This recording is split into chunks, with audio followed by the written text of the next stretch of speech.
Direct selling, जिसे 21वीं सदी का अगला बड़ा परिवर्तन कहा गया है, एक ऐसा माध्यम बन चुका है जो आम लोगों को असाधारण जिंदगी देने की क्षमता रखता है। 1959 में अमेरिका से शुरू हुई इस इंडस्ट्री ने पिछले 6 दशकों में हजारों बिलियनियर तैयार किए हैं। हालांकि शुरुआत में इसे संदेह की निगाहों से देखा गया, लेकिन धीरे धीरे इसने दुनिया भर में अपनी ताकत साबित की है। अमेरिका के 42वें राष्ट्रपति बिल क्लिंटन ने इस मॉडल को 21वीं सदी के लिए सबसे उपयुक्त अवसर कहा। उन्होंने इस इंडस्ट्री को 21वीं सदी के लिए परफेक्टली सूटेड अपॉर्चुनिटी कहा।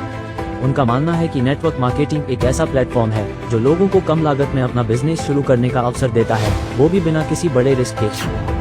क्लिंटन कहते हैं, इस इंडस्ट्री ने लाखों लोगों को सशक्त किया है, उन्हें अपनी आज़ादी दी है और ये भविष्य में और भी बड़ी भूमिका निभाने वाली है। जब दुनिया के सबसे प्रभावशाली पॉलिटिकल लीडर ये कहें कि नेटवर्क मार्केटिंग एक सही दिशा है, तो इससे बड़ी गारंटी और क्या चाहिए। डोनाल्ड ट्रंप, अमेरिका के राष्ट्रपति, खुद इस व्यापार से जुड़े रहे हैं और इसे पूरी तरह समर्थन देते हैं। जिनकी पहचान एक सफल रियल एस्टेट मुगल और इंटरनेशनल ब्रांड के रूप में रही है, उन्होंने नेटवर्क मार्केटिंग को एक अद्भुत अवसर कहा। उन्होंने साफ तौर पर कहा, अगर मुझे फिर से शुरुआत करनी पड़े बहुत कम पैसे के साथ, तो मैं नेटवर्क मार्केटिंग चुनूंगा।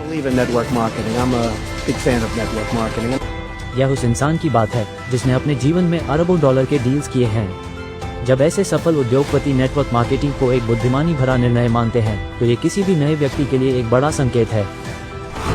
रिच डैड पुअर डैड के लेखक रॉबर्ट कियोसाकी, जिन्होंने दुनिया भर के करोड़ों लोगों को फाइनेंशियल एजुकेशन दी, वो नेटवर्क मार्केटिंग को 21वीं सदी का सबसे स्मार्ट बिजनेस मॉडल मानते हैं। वो कहते हैं, स्कूल हमें नौकरी के लिए तैयार करते हैं, लेकिन नेटवर्क मार्केटिंग हमें बिजनेस के लिए तैयार करती है।